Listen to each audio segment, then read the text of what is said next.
업종 공략 업앤다운 오늘 이데일리 맵의 오현진 팀장과 함께합니다. 어서 오십시오. 네, 안녕하세요. 자, 오늘 상승이 기대되는 업종부터 화면으로 만나보시죠. 오늘장 상승 예상 업종, 소비 시즌 수혜주, 미중 연말 소비 본격화입니다. 네, 매달 연말, 연초, 추석 이렇게 항상 지갑이 열리는 때가 있는데 우리도 마찬가지입니다. 연말에 또 지갑 열 일이 많은데요. 네네. 주식 시장의 영향력이 앞으로 커질까요? 네, 사실 연말이면 항상 소비에 대한 기대감이 있다라는 말은 매년 나왔어요. 네. 근데 올해 같은 경우에는 조금 다르게 볼 수 있죠. 네, 코로나19에 따른 보복 소비가 나타날 수 있기 때문에 예년보다는 기대감이 조금 더 크다라고 보고 있습니다. 아무래도 야외 스포츠라든지 이런 야외 활동 이런 것들이 전 세계적으로 위축이 됐죠. 네, 그러다 보니까 집안 활동이 증가하고 온라인, 특히 모바일 쇼핑이 급증할 수밖에 없었다라고 보시면 되겠습니다. 이게 단순하게 기대감이 아니라 그러니까 수치로도 나타나고 있는 부분이거든요. 그래서 연말 글로벌 소비 시즌의 성과를 보면 미국 블랙 프라이데이에는 역대 최대 온라인 매출이 달성이 됐습니다. 그래서 온라인 판매가 전년 대비해서 23% 증가한 90억 달러를 기록을 했고요. 쇼핑 시즌은 블랙 프라이데이로 끝나는 게 아니라 12월 말까지 계속해서 이어지는 것이기 때문에 앞으로도 소비주에 대한 기대감은 높아진다라고 볼 수 있을 것 같고요.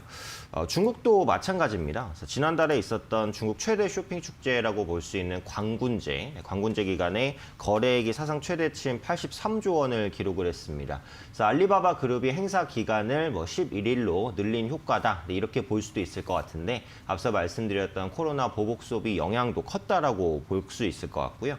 주요 식품사의 중국 광군제 실적 특히 좋았습니다. 삼양식품이 지난달 1일부터 11일까지 중국의 주요 온라인 쇼핑몰에서 86억 매출 달성했습니다. 이게 이제 지난해 기록했던 광군제 매출의 2배 이상이라고 보시면 되겠고요. CJ 제일제당 같은 경우에는 작년 광군제에 비해 2.3배 정도의 높은 매출 성장을 기록했다라고 보시면 되겠습니다.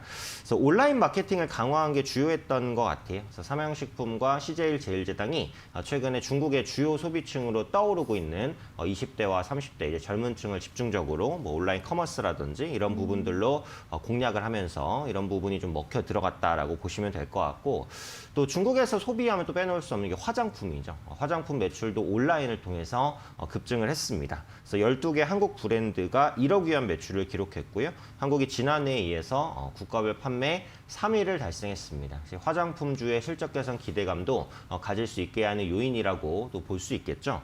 또 미중은 이제 연말에 소비 부양 정책을 추가로 아마 시행할 것으로 보입니다. 그래서 미국 같은 경우 바이든 당선자가 재정 지출 확대라든지 폭넓은 경기 부양 정책을 시행하겠죠. 그래서 앨런 전 연준 총재가 지금 재무장관에 발탁이 됐어요. 그러다 보니까 비둘기적인 정책 시행 가능성이 높다 이렇게 보시면 되겠고 중국도 내부적인 부양책을 쓸 수밖에 없는 게 어쨌든 바이든이 이제 미국 대통령으로 당선이 되면서도 미국과의 관계가 해소는 안 돼요. 그러다 보니까 이런 경기 위축을 방어하기 위해서는 내수 촉진 정책을 쓸 수밖에 없다라는 거죠. 그래서 이런 부분들이 소비주에 대한 실적 기대감으로 좀 연결되지 않을까 이렇게 판단하고 있습니다. 네, 내수 촉진을 단순하게 쿠폰 정책이라든지 이런 쪽도 있겠지만 네. 예전에 이런 쪽을 강조를 했다면 최근 들어서는 또 중국에서는 소득을 늘리겠다는 이야기를 또 시주석이 많이 하고 있기 때문에 이런 부분도 눈에 띄는 것 같습니다.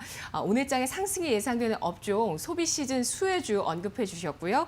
특히 이 중국 쪽에서 소비 시즌에 두각을 나타내는 광군절 실적을 냈던 삼양식품과 CJ 제일제당 화장품 4분기 실적 주목해 보고요. 미국의 쇼핑 시즌 수혜주도 시장 움직임 통해서 함께 체크해 보겠습니다. 그렇다면 오늘장 하락이 예상되는 쪽은 어느 쪽일까요? 하락 예상 업종 화면으로 보시죠. 오늘장에 하락이 예상되고 있는 업종 진단키트 관련주 코로나19 진단보다 치료다라는 의견 주셨습니다. 네, 진단키트주는 참 아무런 호재도 이제 크게 먹혀들지 않는 것 같다는 생각이 듭니다. 어떻습니까? 그렇죠. 이게 주식시장이라는 게 결국은 현재가 아니라 미래를 보잖아요. 네. 그러다 보니까 치료라든지 백신 이런 부분을 포커스가 많이 넘어가서 지금은 진단키트주에 대한 관심은 좀 멀리하시는 것이 좋지 않을까 판단하고 있습니다. 사실 올해는 코로나19와 함께한 한 해였다 이렇게 볼 수 있습니다. 이슈에 대한 피로도도 높지만 여전히 확진자도 심각한 수준으로 발생하고 있습니다. 그래서 글로벌 코로나19 확진자는 6천만 명을 명을 좀 돌파한 그런 상황이고요. 미국과 인도, 브라질 인구가 많은 지역에서 코로나19에 대한 확산 속도가 계속해서 가속화되는 모습입니다. 11개국에서 누적 확진자가 100만 명을 돌파했어요. 그래서 한국은 사실 글로벌 지역에 비하면 굉장히 양호한 것이고 미국, 유럽 이런 지역들은 계속해서 심각하게 확진자가 퍼져나가고 있는 모습이죠. 그러다 보니까 기존의 진단키트 관련주가 주목받을 수밖에 없었습니다. 그래서 진단키트 관련주의 이제 대표주자라고 할 수 있는 시젠이 3분기에 어닝 서프라이즈를 냈고요. 4분기에도 영업이익 한 2,100억 정도, 3분기에 준하는 혹은 3분기를 넘어서는 네. 엄청난 실적이 나올 것으로 보여지고 있고요. 다른 진단키트주도 마찬가지예요. 랩지노믹스, 수젠텍 이런 종목군들을 대표적으로 볼 수 있는데 3분기에 실적 턴어라운드를 확실하게 이뤄냈고요. 4분기에도 역시 호실적이 나타날 것으로 보여집니다. 그래서 진단키트 관련주는 아마 내년 초까지도 실적이 좋을 것이다 이렇게 보고 있는데 그러니까 주의 관점으로 말씀드린 건 앞서 말씀하신 대로 이제 시장의 기대감이 백신 치료제로 많이 넘어갔다. 이 부분이 있고요. 진단키트 관련주가 최근에 조정을 좀 많이 받았어요. 그런데도 불구하고 저점 대비 4-5배 정도 주가가 높은 위치까지 와 있거든요. 그러니까 실적 개선에 대한 기대감을 사실상 거의 다 반영한 주가다. 지금 위치도요. 네. 그래서 지금 접근한다라는 것도 위험해요. 그래서 보유하고 계신 분들은 단기 반등을 이용해서 비중을 좀 줄여나가시는 쪽으로 보셔야 되지 않을까라는 생각이고요. 코로나19 백신 개발에 대한 기대감은 계속 커지죠. 그래서 화이자 백신 같은 경우 아마 이번 달 안에 유럽 지역을 시작으로 먼저 접종이 이루어질 것으로 좀 보여지고 있고요. 국내에서도 30건 정도의 코로나19 백신 치료제 임상이 진행이 되고 있습니다. 그런 만큼 진단키트 관련주의 힘은 조금씩 좀 빠져나가고 그런 힘들이 백신 그리고 치료제 관련주로 옮겨갈 가능성이 높다라고 보기 때문에 코로나19 관련된 수혜주를 보시는 분들이시라면 백신이라든지 치료제 관련주를 보시는 게 낫다라고 보고요. 또 글로벌 지역에서 이제 임상에 대한 성과가 나오는 게 치료제는 별로 없어요. 그러니까 백신이 많아요. 그러니까 백신이라는 건 어쨌든 코로나19에 대한 내성, 코로나19를 잘 걸리지 않게 해주는 거고 치료제는 코로나19에 걸린 사람을 말 그대로 치료하는 거거든요. 이 두 가지가 다 필요합니다. 궁극적으로 다 나와야 돼요. 그래서 그렇기 때문에 백신보다는 조금 저평가돼 있는 치료제 관련주를 보시는 것이 현재 시점에서는 맞지 않을까 생각됩니다. 네, 그 저평가라는 게 PER을 기준으로 할 수도 있고요. 저점 대비 올라온 폭을 또 볼 수도 있고요. 기준은 여러 가지가 있겠습니다만 네네. 치료제 기업들이 사실은 PER이 진단 키트주보다는 더 높지 않습니까? 그렇죠. 그래서 제가 아까 네. 저평가라고 한 표현은 좀 잘못된 것 같아요. 그러니까 저평가가 아니라 될까요? 주가가 저점에서 다시 올라오는 기업이라고 말씀드려야 될 것 같아요. 그러니까 네네. 지금 치료제 관련주들이 보시면 화이자라든지 모더나 백신 때문에 정말 많이 고점에서 떨어졌다가 네. 이제 막 바닥을 다지고 올라가고 있어요. 예를 들면 신풍제약이라든지 아니면 진원생명과학 이런 종목군들이 밀렸다가 올라가는 이런 형태를 취하고 있는 거죠. 동아약품도 마찬가지예요. 임상 이상에 이제 진입을 했다가 저점을 찍고 이제 반등하는 그런 모습들이 나타났기 때문에 PER적인 저평가는 어차피 백신 치료제 관련주에 통하지 않습니다. 그러니까 기술적으로 많이 떨어졌다가 올라가는 치료제를 개발하는 기업들을 보시는 게 좋겠다 이렇게 말씀드리겠습니다. 네. 어제 11월 수출이 지난해 대비해서 4% 증가했는데 이 가운데서 사상 최대 수출 기록을 나타낸 것이 시스템 반도체와 OLED 그리고 진단키트였습니다. 하지만 진단키트주 저점 대비해서 크게 올랐다는 점이 여전히 부담이 되고 있고요.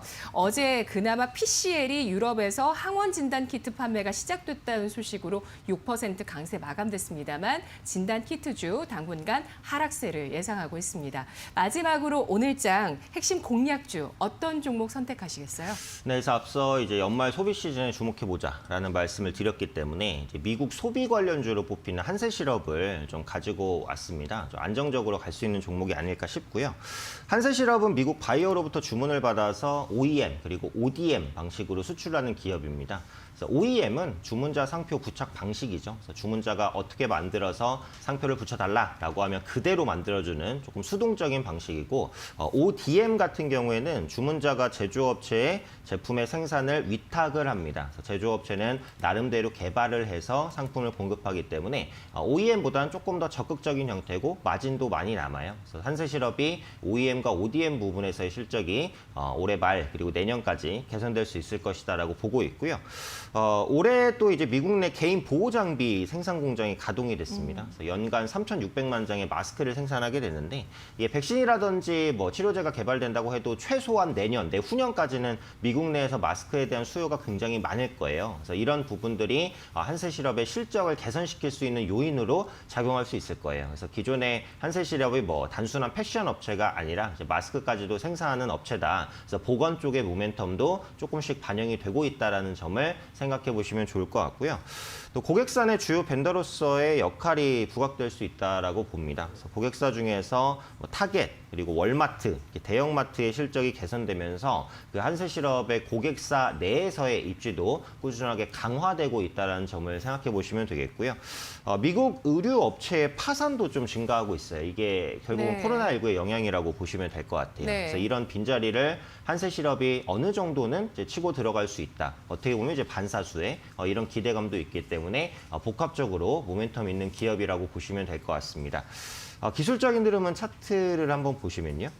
그러니까 저점을 찍고 올라가는 흐름인데 이게 주봉으로 한번 일봉으로 이제 봤을 때 이중 바닥을 찍고 올라가는 형태예요. 그래서 저점을 높이면서 상승하는 흐름입니다. 최근에 반등이 한번 나왔다가 살짝 밀렸는데 16,000원 단에서는 조정을 받을 수 있는 위치다라고 보고 있고요. 연말 소비 시즌에 대한 기대감이 거의 반영되지 않았어요. 그러니까 기술적인 부담도 영원 무역보다는 이제 한세실업이 좀 덜하다라고 보기 때문에 지금 위치에서 매수가 들어오지 않을까라는 판단이고요. 현재 주가 부근 16,000원 중반대에서 매수하게 됐을 때 목표가는 18,500원 그리고 손절가는 15,500원으로 설정해 드리니까요. 조금 여유 있게 볼 수 있는 종목으로 말씀드리겠습니다. 네.